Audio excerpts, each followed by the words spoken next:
La meilleure tomate cette année, c'est celle-là. Elle a peu de mildiou, elle a des belles tomates, elle exploite bien la hauteur de la serre et elle est bonne.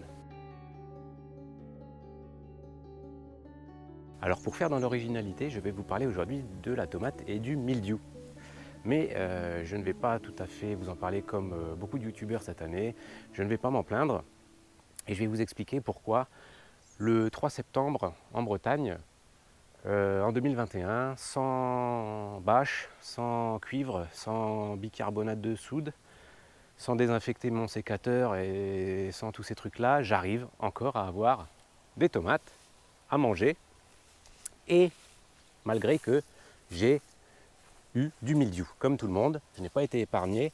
Alors, je vous avais parlé donc de ma plantation de tomates, que cette année j'ai effectué une espèce d'expérience. En fait, ce n'est pas vraiment une expérience, mais c'est quelque chose qui va être conduit sur plusieurs années sur la tomate. Je suis en train d'essayer de fixer une variété hybride, résistante au mildiou, ou du moins tolérante au mildiou, parce que comme on le voit, j'ai tous mes pieds qui sont attaqués entre guillemets. On voit par exemple là un pied de tomate qui est vert et qui a quelques taches. Je rappelle que ça fait plus d'un mois et demi que j'ai du mildiou. Je rappelle que j'avais 50 pieds de tomates à l'origine. Et donc là, c'est tout ce qu'il reste par rapport à la sélection dont je vais vous parler. Voilà, donc là, il y a énormément de pieds qui ont été arrachés et tous ne sont pas les grands gagnants de mon concours. Et je vais vous montrer le grand gagnant de mon concours. Alors avant toute chose, je tiens à rappeler que ça fait près de 10 ans que je fais du jardinage, ça fait près de 10 ans que je fais de la tomate. J'ai fait une année sans serre, donc j'étais encore en Moselle. La toute première année de jardinage, j'ai fait de la tomate dans mon jardin, comme ça, avec des grandes idées, sans utiliser de cuivre, sans rien utiliser, en pensant que parce que j'avais fait un bon paillage sur le sol, bien nourri mon sol, pas trop arrosé, etc., je passerai à côté du mildiou. J'ai eu un mildiou foudroyant, j'avais pas mal de pieds de cornus des Andes. Donc elle n'est pas très réputée pour être résistante au mildiou. Donc j'avais travaillé, j'avais fait mes plans depuis le mois de mars, j'avais planté, j'avais tutoré, j'avais conduit, etc. Et voilà, et tout a grillé début juillet. Donc suite à ça, je me suis équipé avec une serre. La structure, on la voit là, c'était ma serre que j'avais achetée donc en Moselle. Et ensuite, j'ai donc fait de la tomate sous serre sans problème pendant 5 ans en Moselle. Alors que les tomates à l'extérieur avaient le mildiou sous serre. Si vous ventilez bien, c'est la seule solution en fait pour avoir des mildious où que vous soyez dans la partie un peu nord de la France. Pour faire des tomates sans mildiou, il suffit d'avoir du plastique et de savoir ventiler sa serre. À partir de là, c'est impossible d'avoir du mildiou. Donc j'ai eu pendant 5 ans là-bas des belles tomates. Et ensuite, je suis arrivé ici, j'ai rapatrié la structure, sauf que la bâche d'origine était morte, elle avait fait ses 5 ans. Et j'ai acheté simplement de la bâche, mais ici dans cette région, je n'utilise pas la serre pour faire mes plants au printemps. Je ne l'aurais utilisé donc que pour les tomates. Du coup, j'ai acheté uniquement du plastique pour mettre sur le dessus et je n'ai jamais fermé les pignons. Donc en fait, ce n'était pas vraiment une serre, c'était un espèce de tunnel. Donc sans pignon, qui est bien ventilé. Et pareil, pendant 3 ans, ici, à cet endroit-là, j'ai fait de la tomate, de la Valencia, de la cœur de bœuf, de la Saint-Pierre, enfin toutes les variétés un peu traditionnelles qu'on peut trouver et qui ne sont pas résistantes au mildiou. Je les ai faites sous bâche et ça marche très très bien, pas de problème. Donc je maîtrise la culture de la tomate sans mildiou quelles que soient les années, pas de problème. Il me faut une bâche, sauf que la bâche ça ne pousse pas sur les arbres, c'est quelque chose qui dure 4, 5, alors peut-être qu'ici, comme je l'enlève l'hiver, peut-être que j'arrive à l'utiliser peut-être 6 ans.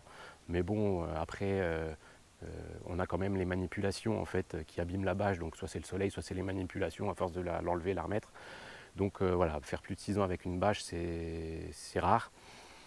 Et moi, ça m'embête en fait de devoir tous les 6 ans acheter pour quasiment 100 € de bâche, puisque là, on a une serre de 9 mètres sur 3 et on doit être aux alentours de 100 €. Tout ça pour manger des tomates, qui, rappelons-le, est un fruit quand même qui est plein d'eau. On a un peu de vitamines, un peu de minéraux, mais clairement, ce n'est pas la base de mon alimentation, la tomate. C'est vraiment du plaisir.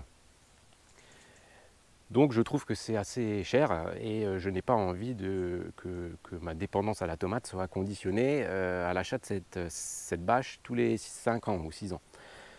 Donc j'ai décidé quand même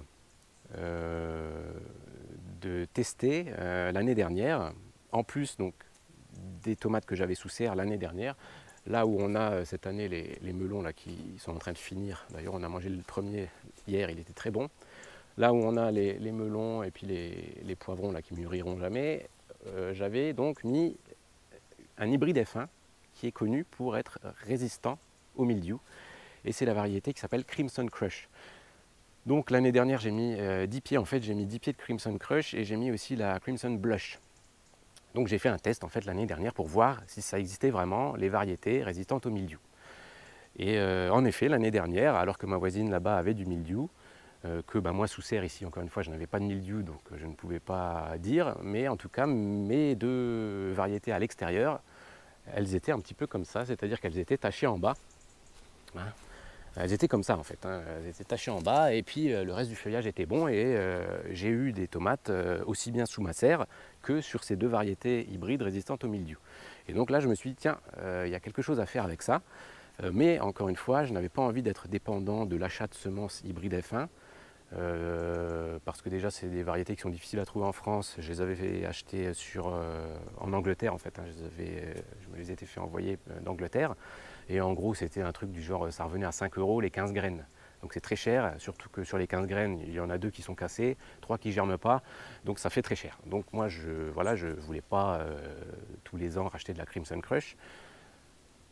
Donc je me suis dit, eh bien je vais faire quelque chose, je vais fixer la variété. Alors là, je m'adresse aux gens qui ont peur des hybrides. Si vous pensez encore une fois que les hybrides, c'est les méchants capitalistes qui veulent vous rendre dépendants de leurs semences, etc. Bon, vous pensez ce que vous voulez, mais en fait, vous pouvez faire un truc, en fait, hein, c'est prendre cet hybride, vous le rachetez une fois, et après vous le fixez pendant 10 ans, et au bout de 10 ans, vous avez fixé leur hybride, ça devient une variété libre, une variété que vous pouvez transmettre à vos voisins, qui sera fidèle, et en fait, vous aurez hacké le système. Voilà, en gros, hein, si vous avez envie de jouer à ça. Donc plutôt que de vous plaindre encore une fois des hybrides, c'est les méchants capitalistes et tout, si par exemple vous trouvez qu'un hybride est bon, parce que ça peut arriver, hein, un bon hybride, eh bien vous pouvez le fixer et en faire votre variété en fait. Et de la même manière, si vous trouvez un hybride qui est résistant ou tolérant au milieu comme ici, eh bien vous pouvez essayer de le fixer. Eh bien c'est ce que je fais en fait. Et là c'était la première année, c'est-à-dire que l'année dernière, donc déjà j'ai fait une sélection entre deux variétés, donc il y avait Crimson Crush et Crimson Blush.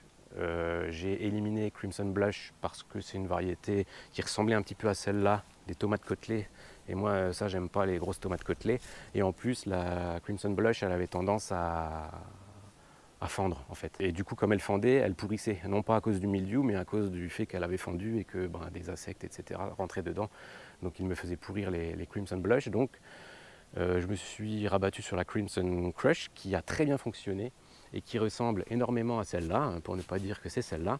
Donc c'est une jolie tomate ronde à la police qui n'a pas de problème de type craquelure ou quoi que ce soit et qui est plutôt bonne. Alors là vous allez me dire oui mais c'est peut-être pas la meilleure. En effet, c'est pas la meilleure. Ça va pas être de la noire de Crimée, ça va pas être de la rose de Berne ou des choses comme ça. Ça va être juste une tomate rouge, ronde, bonne, avec un goût de tomate, avec le jus qu'il faut, la chair qu'il faut. Ça va être vraiment, on va dire, la tomate standard que vous avez mangée la plupart du temps quand vous allez au restaurant, à la cantine, où vous achetez un plat préparé. Voilà, c'est la tomate de base, quoi. On est bien d'accord, c'est pas la meilleure, mais en tout cas, moi, en 2021, en Bretagne, sans aucun traitement, sans même y avoir apporté de l'attention, hein, puisque vous voyez, j'ai laissé les feuilles pleines de mildiou depuis un mois et demi. Je n'ai pas apporté spécialement d'attention à la culture, eh bien je mange des tomates et du coup je ne me plains pas. Donc tous les jardiniers qui ont la possibilité d'avoir une cinquantaine de pieds de tomates au jardin, moi je vous invite à essayer ça en fait. Parce que c'est bien hein, de se plaindre que vous avez tout perdu cette année, mais vous pouvez très bien vous fabriquer une petite variété résistante que vous garderez assez longtemps. On va y revenir, et ça ne vous empêchera pas ensuite de refaire vos variétés traditionnelles, mais vous aurez toujours cette sécurité qui vous donnera de la tomate et qui n'anéantira pas complètement votre travail. Alors tout est relatif quand même, c'est-à-dire que la résistance au mildiou, c'est génétique. C'est génétique, sauf que le mildiou lui aussi il évolue, et en fait il y avait des tomates résistantes au mildiou qui avaient certains gènes Et dans les années 2000, en fait, elles sont finalement tombées malades. Et puis maintenant, elles sont irrécupérables, elles ont le mildiou comme les autres. Et il faut savoir que la Crimson Crush, elle a 2 gènes. Alors là, c'est technique, hein, vous pourrez aller voir plus précisément, mais en gros, ça s'appelle PH3 et PH2, qui lui donnent justement une grande résistance au mildiou, ou tolérance, on va dire, pour l'instant. C'est-à-dire que peut-être que l'année prochaine, en fait, le mildiou va muter et va me déglinguer toutes mes tomates. Mais peut-être aussi que le mildiou va mettre 50 ans à muter et à me déglinguer toutes mes tomates. Voilà, c'est vraiment quelque chose qu'on ne sait pas. Là, c'est un petit peu l'inconnu. Donc c'est un pari. Hein, c'est un pari. Bon, c'est aussi parce que j'aime ça, faire des essais comme ça. Mais il faut savoir que peut-être que dans 5 ans, 10 ans, 20 ans, alors si c'est dans 50, c'est tant mieux, eh bien ma variété que j'aurais fixée, elle va finalement tomber malade comme toutes les autres. Parce que, encore une fois, le mildiou va muter. Il y aura des nouvelles souches qui vont se disséminer partout et qui toucheront mes tomates. Et dans ce cas-là, eh bien, il faudra reprendre une variété qu'un sélectionneur professionnel nous proposera. Voilà, parce qu'il y a des généticiens qui travaillent là-dessus, qui isolent des gènes et qui ensuite font des croisements entre variétés pour sortir des tomates comme ça. Ils vous vendront un paquet et vous les restabiliserez et vous regagnerez 10, 20, 30, 50 ans, on ne sait pas, avec une variété tolérante au mildiou. Alors je précise que si je m'amuse à faire ça, c'est parce que l'année dernière, encore une fois, j'avais donc 50 pieds de tomates variété ancienne sous serre, plus 20 pieds, donc Crimson Blush et Crimson Crush en extérieur. Donc l'année dernière, en fait, on a eu des centaines et des centaines de kilos de tomates.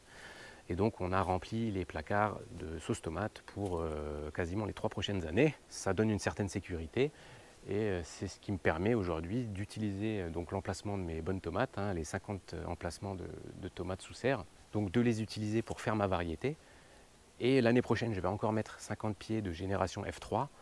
Peut-être que je mettrai encore dans 3 ans 50 pieds de génération F4. Mais ensuite, je reviendrai avec mes bonnes variétés sous serre et je continuerai ma petite expérience ailleurs dans le jardin, peut-être là-bas au bout. Voilà, mais le problème de cette manière de faire, c'est quelque chose que vous ne pourrez pas faire dans des tout petits jardins parce qu'il faut en fait beaucoup de place. Pour ressemer un hybride F1, pour stabiliser un hybride F1, vous allez devoir semer au moins 50 pieds pour qu'il n'en ressorte qu'un. Vous voyez, au final, là, je n'en ai qu'un, quoi. Allez, pour aller un petit peu plus précisément dans la technique, donc l'année dernière, donc on avait Crimson Crush qui m'a plu, qui était bonne, qui a donné donc tout l'été, qui a été jusqu'au bout de la culture. En fait, elle a dépéri avec l'arrivée du gel. En fait, elle n'a pas dépéri avec le mildiou. Donc déjà, ça a été ma grande gagnante. Donc du coup, j'ai récupéré de la semence dans cet hybride F1. Donc là, on a plein de gens qui crient au sacrilège. Non, c'est stérile, c'est les méchants capitalistes, il ne faut pas cultiver les hybrides F1. Voilà.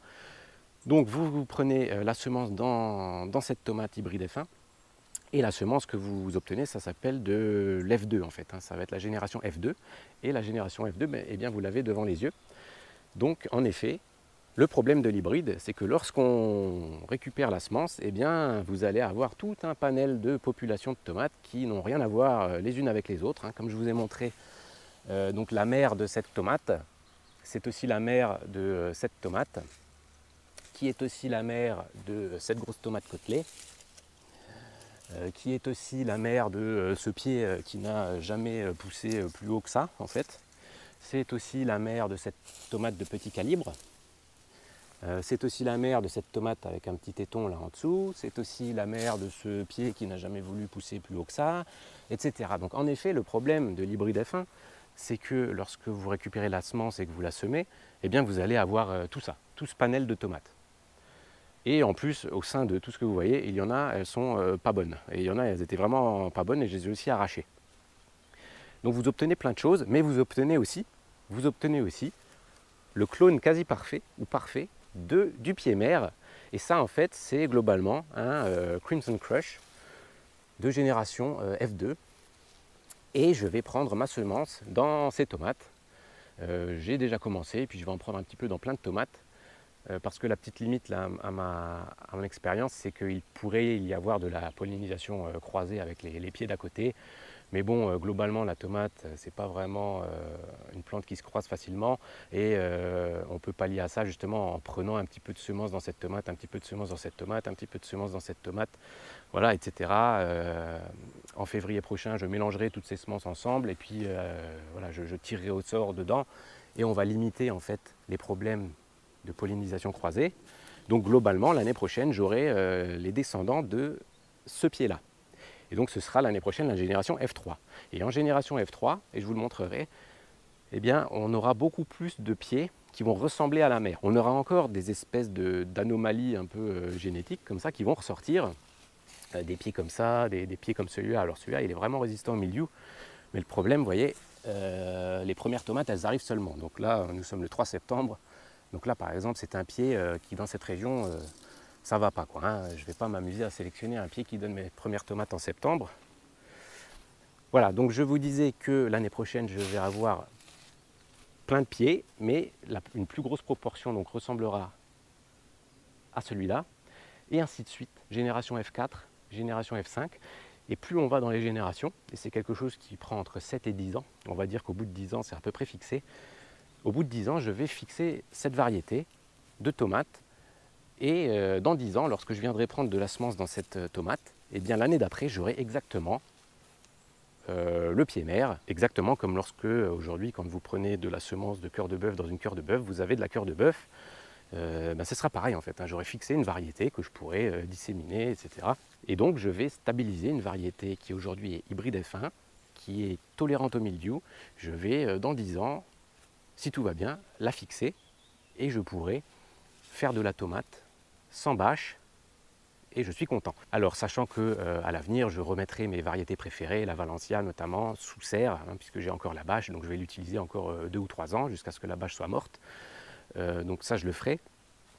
Mais à côté de ça, je continuerai à cultiver ma variété Crimson Crush qui sera devenue ma variété stabilisée.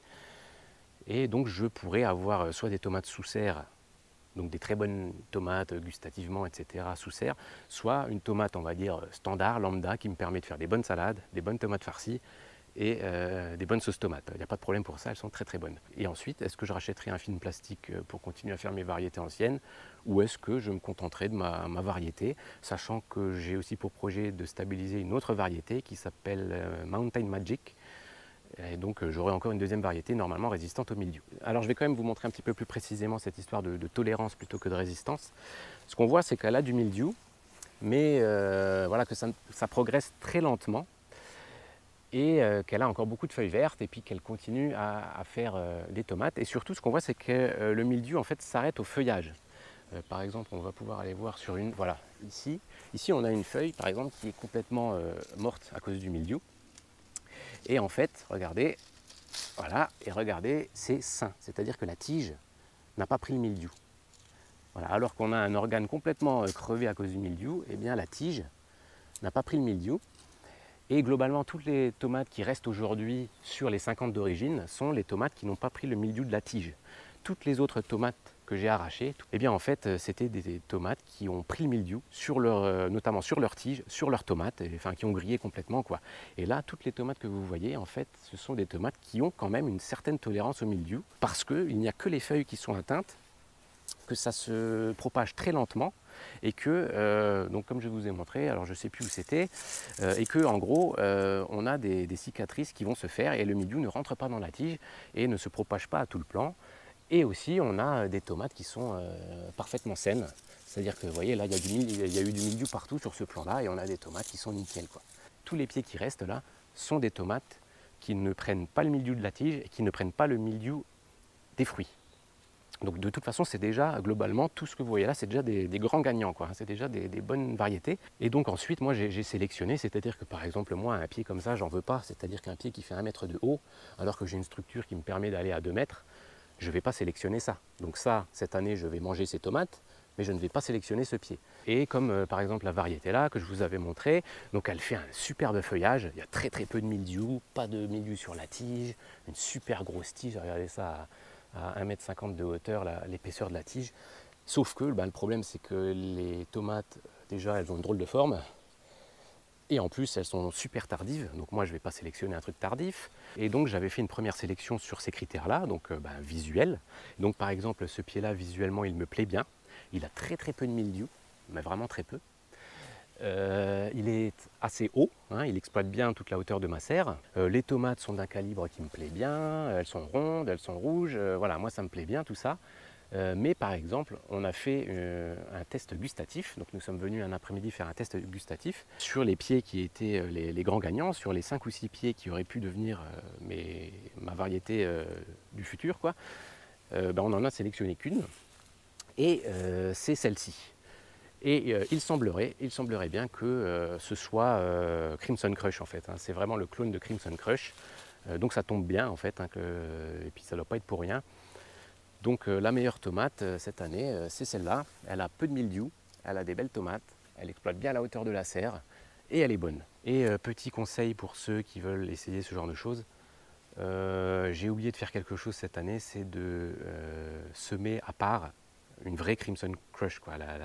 Il me reste 3 graines là, j'aurais dû le faire, je le ferai l'année prochaine, de semer en fait dans un godet à part des vrais hybrides F1, ce qui m'aurait permis en fait tout de suite de sélectionner beaucoup plus de plants aptes à être les champions de mon expérience, parce que au printemps j'aurais pu déjà sélectionner rien que sur la forme du feuillage, hein. Vous voyez, on a des espèces de feuillages comme ça, on a eu des feuillages comme ça. Donc rien qu'à la forme du feuillage, en fait, j'aurais pu ne sélectionner et ne replanter que les variétés qui ressemblaient déjà énormément par le feuillage à Crimson Crush. Et ça m'aurait donné beaucoup plus de sujets comme celui-ci. Et j'ai oublié de faire ça, en fait. Et ce printemps, je ne me souvenais absolument plus de quelle tête avaient les feuilles de Crimson Crush.